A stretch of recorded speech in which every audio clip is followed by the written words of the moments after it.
ನಮಸ್ಕಾರ ವೀಕ್ಷಕರೇ ಪ್ರಾಸಿಕ್ಯೂಷನ್ಗೆ ಅನುಮತಿ ಕೊಟ್ಟಿದ್ದು ರಾಜ್ಯ ರಾಜಕಾರಣದಲ್ಲಿ ಬಿರುಗಾಳಿಯೇ ಎದ್ದಿದೆ. ಬಿಜೆಪಿಗರನ್ನೇ ಬಗ್ಗು ಬಡಿದು ಬಲೆ ಹಾಕ್ತೀನಿ ಅಂದಿದ್ದ ಸಿದ್ದರಾಮಯ್ಯ ಅವರು ಸೈಟ್ ಸುಳಿಗೆ ಸಿಲುಕಿ ಪರದಾಡ್ತಿದ್ದಾರೆ. ಮೂಡಾ ಬಲೆಯಿಂದ ಹೊರಬರೋದಕ್ಕೆ ಕಾನೂನು ಸಮರವನ್ನ ಸಾರಿದ್ದಾರೆ. ಗವರ್ನರ್ ಪ್ರಾಸಿಕ್ಯೂಷನ್ ವಿರುದ್ಧ ತೊಡೆ ತಟ್ಟಿ ನಿಂತಿದ್ದಾರೆ. ತಮ್ಮ ಪರ ವಾದ ಮಾಡೋದಕ್ಕೆ ಘಟಾನುಘಟಿ ವಕೀಲರನ್ನ ಕಣಕ್ಕಿಳಿಸಿದ್ದಾರೆ.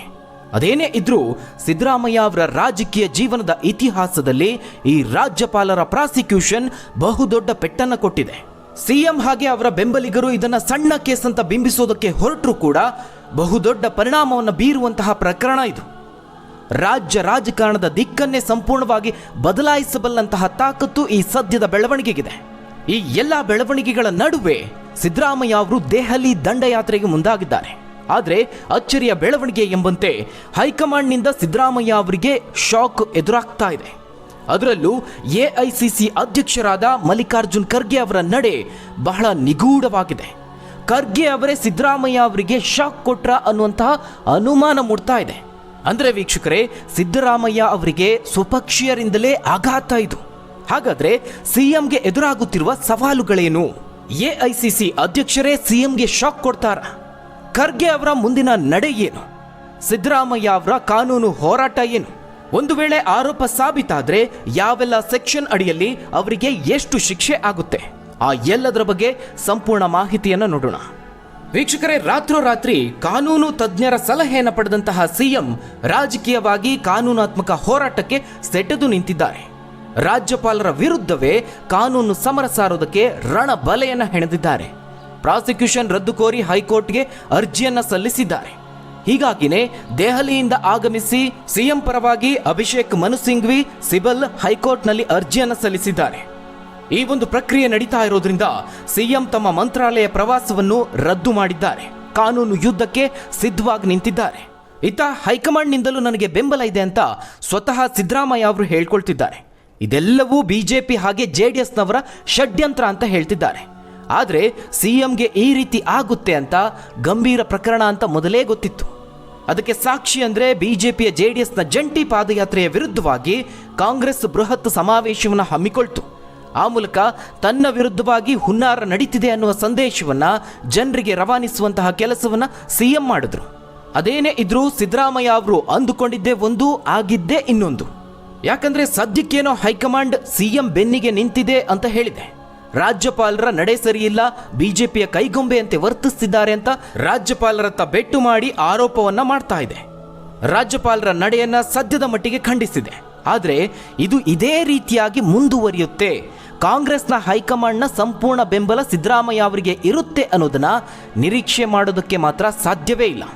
ಅದು ಯಾಕೆ ಅನ್ನೋದನ್ನ ತಿಳಿದುಕೊಳ್ಬೇಕು ಅಂದರೆ ಅದಕ್ಕೆ ರಾಜಕೀಯ ಇತಿಹಾಸವನ್ನು ನಾವು ಗಮನಿಸಲೇಬೇಕು. ಈ ಹಿಂದೆ ಯಡಿಯೂರಪ್ಪ ಅವರು ಸಹ ಇದೇ ರೀತಿಯ ಗಂಭೀರ ಪರಿಸ್ಥಿತಿಯನ್ನು ಎದುರಿಸಿದ್ರು. ಆಗ ಆರಂಭದಲ್ಲಿ ಬಿಜೆಪಿ ಹೈಕಮಾಂಡ್ ಯಡಿಯೂರಪ್ಪ ಅವರ ಬೆನ್ನಿಗೆ ನಿಂತಿದ್ದೀವಿ ಅನ್ನುವಂತೆ ಬಿಂಬಿಸಿಕೊಂಡಿತ್ತು. ಪಕ್ಷಕ್ಕೆ ಮುಜುಗರ ಆಗಬಾರ್ದು ಅನ್ನೋ ಕಾರಣಕ್ಕೆ ಕೆಲವು ದಿನಗಳವರೆಗೆ ಯಡಿಯೂರಪ್ಪ ಅವರ ಪರ ಬ್ಯಾಟ್ ಬೀಸಿತ್ತು. ಈಗ ಕಾಂಗ್ರೆಸ್ ಹೈಕಮಾಂಡ್ ಕೂಡ ಅದೇ ರೀತಿ ಮಾಡ್ತಾ ಇದೆ. ಯಾಕಂದ್ರೆ ಆರಂಭದಲ್ಲೇ ಸಿಎಂ ರಾಜೀನಾಮೆ ನೀಡುವಂತೆ ಮಾಡಿದ್ರೆ ತಪ್ಪು ಮಾಡಿದ್ರೆ ಒಪ್ಪಿಕೊಂಡಂತಾಗುತ್ತೆ. ಹೀಗಾಗಿ ರಾಜ್ಯಪಾಲರ ಕಡೆಗೆ ಸದ್ಯದ ಮಟ್ಟಿಗೆ ಬೆರಳು ತೋರಿಸ್ತಿದ್ದಾರೆ. ಹೀಗಾಗಿ ಸಿದ್ದರಾಮಯ್ಯ ಅವರ ಪರ ಕಾಂಗ್ರೆಸ್ ಬ್ಯಾಟ್ ಬೀಸಿದಂತೆ ಕಾಣಿಸ್ತಾ ಇದೆ. ಆದರೆ ಇದು ಕೇವಲ ರಾಜ್ಯಕ್ಕೆ ಸೀಮಿತ ಆಗಿರುವಂತಹ ಬೆಳವಣಿಗೆ ಅಲ್ಲ ವೀಕ್ಷಕರೇ. ಸಿಎಂ ವಿರುದ್ಧವೇ ಆರೋಪ ಕೇಳಿ ಬಂದಿರೋದ್ರಿಂದ ಮೂಡಾ ಹಗರಣದ ವಿಚಾರ ದೇಶಾದ್ಯಂತ ಸದ್ದು ಮಾಡ್ತಾ ಇದೆ. ದೇಶಾದ್ಯಂತ ಕಾಂಗ್ರೆಸ್ಗೆ ಇದು ದೊಡ್ಡ ಹೊಡೆತವನ್ನು ಕೊಡ್ತಾ ಇದೆ. ರಾಷ್ಟ್ರ ಮಟ್ಟದಲ್ಲೂ ಟೀಕೆಗಳನ್ನು ಎದುರಿಸಬೇಕಾಗುತ್ತೆ. ಇದು ಮಾತ್ರ ಅಲ್ಲದೆ ಇದೇ ವಿಚಾರ ಸಂಸತ್ತಿನಲ್ಲೂ ಪ್ರತಿಧ್ವನಿಸುತ್ತೆ. ಹೀಗಾಗಿ ವಿರೋಧ ಪಕ್ಷಕ್ಕೆ ಅದು ದೊಡ್ಡ ಹಿನ್ನಡೆ ಆಗುತ್ತೆ. ಅತ್ತ ಬಿಜೆಪಿಗೂ ವಿಪಕ್ಷದ ಬಾಯಿ ಮುಚ್ಚಿಸೋದಕ್ಕೆ ಬಹುದೊಡ್ಡ ಅಸ್ತ್ರ ಸಿಕ್ಕಂತಾಗುತ್ತೆ. ಹೀಗಾಗಿ ಹೈಕಮಾಂಡ್ ಆ ಸಂದರ್ಭದಲ್ಲಿ ಉಲ್ಟಾ ಹೊಡಿಲೇಬೇಕಾಗುತ್ತೆ. ಯಾಕಂದ್ರೆ ಅದು ಪಕ್ಷದ ಶಿಸ್ತಿನ ವಿಚಾರ ಆಗುತ್ತೆ. ಮತ್ತೊಂದು ಕಡೆ ರಾಜ್ಯದ ವಿಚಾರಕ್ಕೆ ಬಂದರೂ ರಾಜ್ಯ ನಾಯಕರೇನು ಸುಮ್ಮನಿರೋದಿಲ್ಲ. ಇವತ್ತು ಸಿದ್ದರಾಮಯ್ಯ ಅವರ ಪರ ಮಾತನಾಡೋರೇ ನಾಳೆ ದಿನ ಉಲ್ಟಾ ಹೊಡೆಯೋದ್ರಲ್ಲಿ ಯಾವುದೇ ಅನುಮಾನ ಇಲ್ಲ. ಇಷ್ಟೆಲ್ಲ ಆದಮೇಲೆ ಅವರನ್ನು ಹೇಗೆ ಸಹಿಸಿಕೊಳ್ಳೋದು? ಸ್ಥಾನಮಾನ ಬದಲಾಯಿಸಲೇಬೇಕು ಅನ್ನುವಂತಹ ಕೂಗು ಕೇಳಿ ಬಂದೇ ಬರುತ್ತೆ. ಹೀಗಾಗಿ ಇದು ಕೇವಲ ಆರಂಭ ಆಗಿದ್ರೂ ಆರಂಭದಲ್ಲೇ ಕಿಡಿ ಹೊತ್ತುಕೊಳ್ಳುವ ಲಕ್ಷಣಗಳು ಕಾಣಿಸ್ತಾ ಇದೆ. ಇದಕ್ಕೆ ಖರ್ಗೆ ಅವರು ನೀಡಿರುವಂತಹ ಹೇಳಿಕೆ ಈಗ ಸಾಕ್ಷಿಯಾಗಿದೆ. ಖರ್ಗೆ ಅವರ ಹೇಳಿಕೆ ನಿಜಕ್ಕೂ ಸಿದ್ದರಾಮಯ್ಯ ಅವರಿಗೆ ಅರಗಿಸಿಕೊಳ್ಳೋದಕ್ಕೆ ಕಷ್ಟ ಆಗಬಹುದು. ಸ್ವತಃ ಹೈಕಮಾಂಡ್ ನಾಯಕನೇ, ರಾಜ್ಯದ ಪ್ರಬಲ ಕಾಂಗ್ರೆಸ್ ನಾಯಕನೇ ಆಗಿರುವಂತಹ ಮಲ್ಲಿಕಾರ್ಜುನ್ ಖರ್ಗೆ ಅವರೇ ಈ ರೀತಿಯಾಗಿ ಹೇಳಿದ್ದು ರಾಜ್ಯ ಸರ್ಕಾರಕ್ಕೆ, ಸಿದ್ದರಾಮಯ್ಯ ಅವರಿಗೆ, ಅವರ ಬೆಂಬಲಿಗರಿಗೆ ಬಹುದೊಡ್ಡ ಆಘಾತ ಅಂತಲೇ ಹೇಳಬಹುದು. ರಾಜ್ಯದಲ್ಲಿ ಇಡೀ ಸಚಿವ ಸಂಪುಟ ಸಿದ್ದರಾಮಯ್ಯ ಅವರ ಬೆಂಬಲವಾಗಿ ನಿಂತಿದೆ. ಸಿದ್ದರಾಮಯ್ಯ ಅವರು ತಪ್ಪೇ ಮಾಡಿಲ್ಲ, ಮೂಡಾದಲ್ಲಿ ಹಗರಣವೇ ಆಗಿಲ್ಲ ಅಂತ ಗಟ್ಟಿ ಧ್ವನಿಯಲ್ಲಿ ಹೇಳ್ತಿದ್ದಾರೆ. ಅಲ್ಲದೆ ರಾಜ್ಯಾದ್ಯಂತ ರಾಜ್ಯಪಾಲರ ವಿರುದ್ಧವಾಗಿ ಹೋರಾಟವನ್ನು ಮಾಡ್ತೀವಿ ಅಂತ ಹೇಳ್ತಿದ್ದಾರೆ. ಹೀಗಿರುವಾಗ ಖರ್ಗೆ ಅವರು ಸಿದ್ದರಾಮಯ್ಯ ಅವರ ಪರವಾಗಿ ಇನ್ನೂ ಗಟ್ಟಿಯಾಗಿ ಮಾತನಾಡಬೇಕಿತ್ತು ಅನ್ನೋದು ಈಗ ಎದ್ದಿರುವಂತಹ ವಾದ. ಇದಲ್ಲದೆ ವೀಕ್ಷಕರೇ, ಮೂಡ ಹಗರಣ ಸುದ್ದಿಯಾಗಿ ಸಾಕಷ್ಟು ದಿನ ಆಯಿತು. ಈ ಹೊತ್ತಿಗೆ ಖರ್ಗೆ ಅವರಿಗೆ ಅದರ ಎಲ್ಲ ಕಂಪ್ಲೀಟ್ ಡೀಟೇಲ್ ಹೋಗಿರುತ್ತೆ. ಅದರಲ್ಲೂ ಮುಖ್ಯಮಂತ್ರಿಯವರ ಮೇಲೆ ಈ ರೀತಿಯ ಆರೋಪ ಕೇಳಿ ಬಂದಿದೆ ಅಂದಮೇಲೆ ಅದರ ಕಂಪ್ಲೀಟ್ ವರದಿ ಖರ್ಗೆ ಅವರಿಗೆ ತಲುಪಿರುತ್ತೆ. ಆದರೆ ಇತ್ತೀಚೆಗೆ ಅವರು ಹೇಳಿಕೆಯನ್ನು ನೀಡಿದ್ರು, ತಮಗೆ ಏನು ಗೊತ್ತೇ ಇಲ್ಲ ಅನ್ನುವಂತೆ ಪ್ರತಿಕ್ರಿಯೆಯನ್ನು ನೀಡಿದ್ದಾರೆ. ಖರ್ಗೆ ಅವರು ಈಗೇನು ಹೇಳ್ತಿದ್ದಾರೆ, ಕಾನೂನು ತಜ್ಞರ ಸಲಹೆಯನ್ನು ಪಡೆದು ನಂತರ ವಿಚಾರವನ್ನು ತಿಳಿದುಕೊಳ್ತೇನೆ, ನಂತರ ಇದಕ್ಕೆ ಪ್ರತಿಕ್ರಿಯೆಯನ್ನು ನೀಡ್ತೇನೆ ಅನ್ನೋ ಮಾತುಗಳನ್ನು ಹೇಳಿದ್ದಾರೆ. ಇದೇ ಈಗ ಸಾಕಷ್ಟು ಗೊಂದಲವನ್ನು ಮೂಡಿಸ್ತಾ ಇರೋದು. ಹೀಗಾಗಿ ಇದರಲ್ಲೂ ತೆರೆಮರೆಯ ಪ್ರಯತ್ನ ಇದೆ ಅಂತ ರಾಜಕೀಯ ತಜ್ಞರು ಹೇಳ್ತಿದ್ದಾರೆ. ಅದೇನೇ ಇದ್ರೂ ಸಿದ್ದರಾಮಯ್ಯ ಅವರಿಗೆ ಖರ್ಗೆ ಅವರ ಹೇಳಿಕೆ ಖಂಡಿತವಾಗ್ಲೂ ಶಾಕ್ ನೀಡಿದೆ ಅಂತಲೇ ಹೇಳ್ಬೋದು. ಸದ್ಯ ಸಿಎಂ ವಿರುದ್ಧವಾಗಿ ಸೆಕ್ಷನ್ 17A, ಸೆಕ್ಷನ್ 218ರ ಅಡಿಯಲ್ಲಿ ತನಿಖೆಗೆ ಅನುಮತಿಯನ್ನು ನೀಡಲಾಗಿದೆ. ಹಾಗಾದ್ರೆ ಈ ಎರಡು ಸೆಕ್ಷನ್ ಏನು ಹೇಳ್ತವೆ ಅನ್ನೋದನ್ನ ನೋಡೋದಾದ್ರೆ, ಸಾಮಾನ್ಯರಿಗೆ ಇರುವಂತಹ ಸೆಕ್ಷನ್ ಅಲ್ಲ, ಇದು ಜನಪ್ರತಿನಿಧಿಗಳ ತನಿಖೆಗಾಗಿ ಇರುವಂತಹ ಕಾನೂನು. ಹೀಗಾಗಿ ಈ ಸೆಕ್ಷನ್ ಅಡಿಯಲ್ಲಿ ನೇರವಾಗಿ ಪೊಲೀಸರಿಂದ ತನಿಖೆ ನಡೆಯೋದು ಅಸಾಧ್ಯ. ಅಂದರೆ ನೇರವಾಗಿ ಲೋಕಾಯುಕ್ತ ಆಗಿರ್ಬೋದು, CID ಅಥವಾ SIT ತನಿಖೆಯನ್ನು ನಡೆಸೋದಕ್ಕೆ ಆಗೋದಿಲ್ಲ. ಗವರ್ನರ್ ಇಲ್ಲಿ ಅನುಮತಿಯನ್ನು ನೀಡಿದ್ರೆ ಆಗ ತನಿಖೆಯನ್ನು ನಡೆಸಬಹುದು. ಭ್ರಷ್ಟಾಚಾರ, ಕ್ರಿಮಿನಲ್, ಇತರ ಕೇಸ್ಗಳ ಬಗ್ಗೆ ತನಿಖೆ ನಡೆಯುತ್ತೆ. ಇನ್ನು ಸೆಕ್ಷನ್ 218 ಅಂದರೆ ಇದೂ ಸಹ ಜನಪ್ರತಿನಿಧಿಗಳ ತನಿಖೆಗಾಗಿ ಇರುವಂತಹ ಕಾನೂನು. ಭ್ರಷ್ಟಾಚಾರ ಕೇಸ್ನಲ್ಲಿ ರಕ್ಷಣೆಯ ಆರೋಪ ಬಂದಂತಹ ಸಂದರ್ಭದಲ್ಲಿ ಈ ಒಂದು ಸೆಕ್ಷನ್ ಅಡಿಯಲ್ಲಿ ತನಿಖೆ ನಡೆಸಲಾಗುತ್ತೆ. ಇದಲ್ಲದೆ ದಾಖಲೆ ತಿದ್ದುಪಡಿ ಮಾಡಿ ಮೋಸ ಮಾಡಿದ ಆರೋಪ ಕೇಳಿ ಬಂದರೆ, ಅಕ್ರಮವಾಗಿ ಆಸ್ತಿ ವರ್ಗಾವಣೆ, ಪರಭಾರೆ ಮಾಡಿದಂತಹ ಆರೋಪ ಇದ್ದಂತಹ ಸಂದರ್ಭದಲ್ಲಿ, ಜೊತೆಗೆ ಸಾರ್ವಜನಿಕ ಆಸ್ತಿಯನ್ನು ದುರುಪಯೋಗ ಮಾಡಿಕೊಂಡಂತಹ ಆರೋಪ ಕೇಳಿ ಬಂದಾಗ ಈ ಒಂದು ಸೆಕ್ಷನ್ ಅಡಿಯಲ್ಲಿ ತನಿಖೆಯನ್ನು ನಡೆಸಬಹುದು.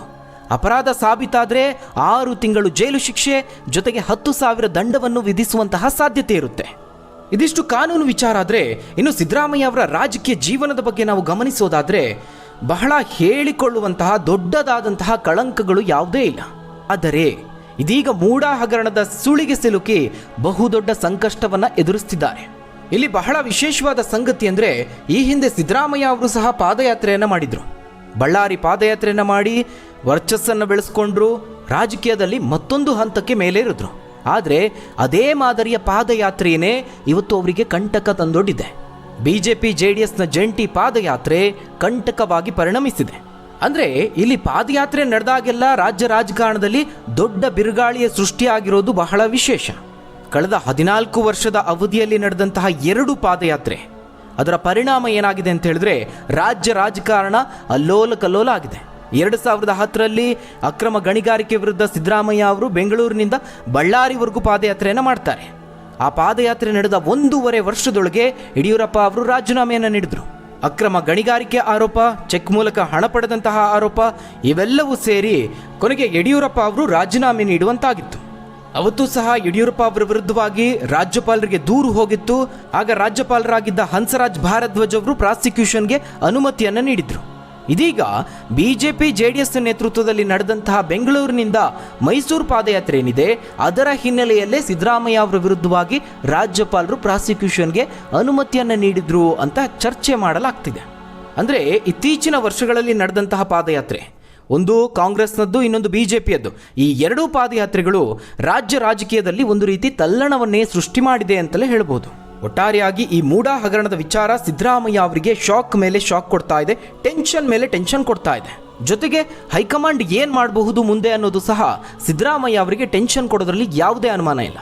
ಯಾಕಂದರೆ ಈಗಾಗಲೇ ಸರ್ಕಾರ ರಚನೆಯಾಗಿ 1 ವರ್ಷದ ಒಳಗೇನೆ CM ಕುರ್ಚಿಗಾಗಿ ಕಿತ್ತಾಟ ನಡೆದಿದೆ. ಅದರಲ್ಲೂ ಪ್ರಮುಖವಾಗಿ DK ಶಿವಕುಮಾರ್ ಹಾಗೆ ಸಿದ್ದರಾಮಯ್ಯ ಅವರ ನಡುವೆ ಆರಂಭದಲ್ಲೇ ಒಂದು ಜಿದ್ದಾಜಿದ್ದಿನ ಪೈಪೋಟಿ ಏರ್ಪಟ್ಟಿತ್ತು. ಆನಂತರದಲ್ಲಿ ಎಲ್ಲವೂ ತಣ್ಣಗಾಯಿತು. ಸಿದ್ದರಾಮಯ್ಯ ಅವರು ಕುರ್ಚಿಯನ್ನು ಅಲಂಕರಿಸಿದರು. ಆದರೆ ಅದಾದ ನಂತರದಲ್ಲೂ ಅವರ ಬೆಂಬಲಿಗರಿಂದ ಸಾಕಷ್ಟು ಬಾರಿ ಆಗಾಗ ಸಿಎಂ ಕುರ್ಚಿಯ ಬಗ್ಗೆ ಮಾತುಗಳು ಕೇಳಿಬಂದಿದೆ. ಮೂಡ ಹಗರಣದ ವಿಚಾರದಲ್ಲಿ ಡಿ.ಕೆ. ಶಿವಕುಮಾರ್ ಅವರು ಸಿದ್ದರಾಮಯ್ಯ ಅವರ ಪರವಾಗಿ ಬೆಂಬಲವನ್ನು ಸೂಚಿಸಿದ್ರು ಸಹ ಸಿಎಂ ಕುರ್ಚಿಗಾಗಿ ಇರುವಂತಹ ಆಂತರಿಕ ಕಿತ್ತಾಟ ಇದ್ದೇ ಇರುತ್ತೆ. ಇಂತಹ ಸಂದರ್ಭದಲ್ಲಿ ಖರ್ಗೆ ಅವರ ಹೇಳಿಕೆ ಈಗ ಬಹಳ ಮಹತ್ವವನ್ನು ಪಡೆದುಕೊಂಡಿದೆ. ಯಾಕಂದ್ರೆ ರಾಜ್ಯದಲ್ಲಿ 2 ಬಣ ಇದೆ. ಒಂದು ಸಿದ್ದರಾಮಯ್ಯ ಅವರದ್ದು, ಇನ್ನೊಂದು ಡಿ.ಕೆ. ಶಿವಕುಮಾರ್ ಅವರದ್ದು. ಡಿ.ಕೆ. ಶಿವಕುಮಾರ್ ಅವರು ಒಂದು ವೇಳೆ ಸಿಎಂ ಕುರ್ಚಿಗೆ ಹತ್ತಿರ ಆಗ್ತಾ ಇದ್ರೆ ಅದು ಸಿದ್ದರಾಮಯ್ಯ ಬೆಂಬಲಿಗರ ಆಕ್ರೋಶಕ್ಕೆ ಕಾರಣ ಆಗುತ್ತೆ. ಹೀಗಾಗಿ ಅದೇ ಜಾಗದಲ್ಲಿ ಖರ್ಗೆ ಅವರೇನಾದ್ರೂ ಎಂಟ್ರಿ ಆದ್ರೆ ಅತ್ತ ಡಿ.ಕೆ. ಶಿವಕುಮಾರ್ ಅವರ ಬೆಂಬಲಿಗರನ್ನ ತಣ್ಣಗಾಗಿಸಬಹುದು, ಮತ್ತೊಂದು ಕಡೆ ಸಿದ್ದರಾಮಯ್ಯ ಅವರ ಬಣದವರನ್ನು ಸಹ ಸುಮ್ಮನಾಗಿಸಬಹುದು. ಅದೆಲ್ಲದರ ಜೊತೆಗೆ ರಾಜ್ಯದಲ್ಲಿ ದಲಿತ ಸಿಎಂ ಬೇಕು ಅನ್ನುವಂತಹ ಕೂಗು ಏನಿದೆ ಅದನ್ನು ಸಹ ಸಂತೈಸಿದಂತಾಗುತ್ತೆ. ಒಟ್ಟಾರೆಯಾಗಿ ರಾಜ್ಯ ರಾಜಕಾರಣ ಬಹಳ ದೊಡ್ಡ ತಿರುವನ್ನ ಪಡೆದುಕೊಳ್ಳುವಂತಹ ಸಾಧ್ಯತೆ ಇದೆ. ಹಾಗಾದ್ರೆ ವೀಕ್ಷಕರೇ, ಈ ಬಗ್ಗೆ ನೀವೇನಂತೀರಾ? ಸಿದ್ದರಾಮಯ್ಯ ಅವರು ರಾಜೀನಾಮೆ ನೀಡಬೇಕಾ? ಒಂದು ವೇಳೆ ರಾಜೀನಾಮೆ ನೀಡಿದ್ದೇ ಆದಲ್ಲಿ ಯಾರು ರಾಜ್ಯದ ಮುಖ್ಯಮಂತ್ರಿ ಆಗಬೇಕು? ತಪ್ಪದೆ ನಿಮ್ಮ ಅನಿಸಿಕೆ, ಅಭಿಪ್ರಾಯವನ್ನು ಕಮೆಂಟ್ ಮೂಲಕವಾಗಿ ತಿಳಿಸಿ.